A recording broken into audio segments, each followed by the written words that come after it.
Sisters and brothers, away no hear me, Pastor Melo speaking. In the name of Tata nZambi Amazulu, Creator of heavens and earth, the one who has anointed me to be your servant and to get you prepared to go back to Zion. Kongo Diantotela, Luvuvamu, peace be with you. Today is Tuesday, January 19, 2021, and we are making our 43rd video. The theme is The Inimitable Hand of the Most High. As an introduction to our theme of today, let me tell you a story. About 15 years ago, I was exactly where I am now, which is in the city of Kinshasa, Republic Democratic of Congo. I had the pleasure of meeting there a childhood friend, Guy Kamalando. It had been a long time since we had seen each other, so I was very pleasantly surprised at how much he had changed in a good way. From the reveler he was, a die-hard womanizer, he was born again trying to imitate as much as possible his master and savior Kuswa Congo. We didn't fail during our conversation to touch on my favorite theme, namely the true third secret of Fatima. After revealing to him in detail what the Vatican had been hiding from the whole world since 1960, he had the same reaction of wisdom as those of Berea. These were more fair-minded than those in Thessalonica, in that they received the word with all readiness and searched the scriptures daily to find out whether these things were so. However, despite the Bible-based evidence I gave him, he said that there was still a small margin of doubt that remained and that only the Holy Spirit could remove. He decided to fast and pray with his wife so that the Holy Spirit might enlighten him on this matter. At the end of the third day, he phoned me to say, "Pastor Melo, we received in a vision a clear answer. The Lord gave us the passage of Isaiah 44:26. I am he who confirms the word of his servant and performs the counsel of his messengers." The approach of wisdom adopted by my friend Guy is the same that I advised you during our first discussions. Pray and fast and ask the Most High directly if what I'm revealing to you about the mystery of Fatima is true or not.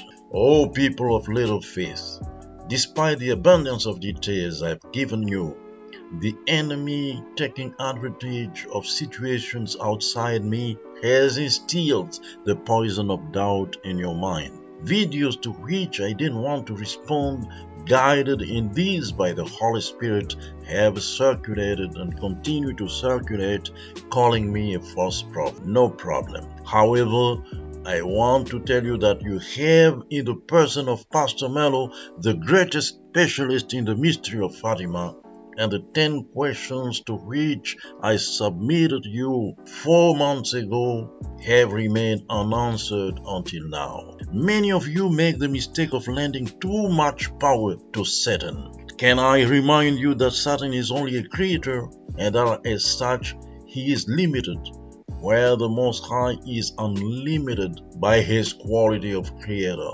I know that Christ himself warned the believing world that Satan would perform miracles to the point of deceiving even the elect. Matthew chapter 24, verse 24.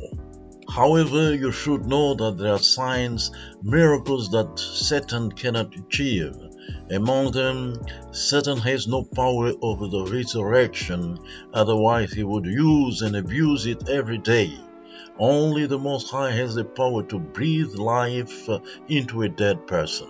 Only the Most High could make Simon Toko come back to life every time he was killed, even when, as happened in Kakonda, southern Angola in 1952, his body was dismembered. Satan cannot move the sun, as it happened on October 13, 1917, in front of 100,000 witnesses in Fatima, Portugal.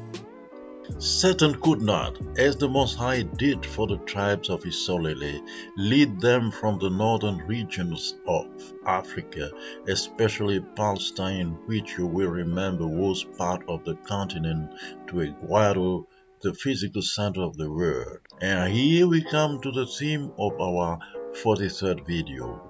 One of the signs that Satan could not realize is that when the tribes of Isolele arrived in Central Africa, a sign awaited them to reassure them that indeed they had reached the true land of promise.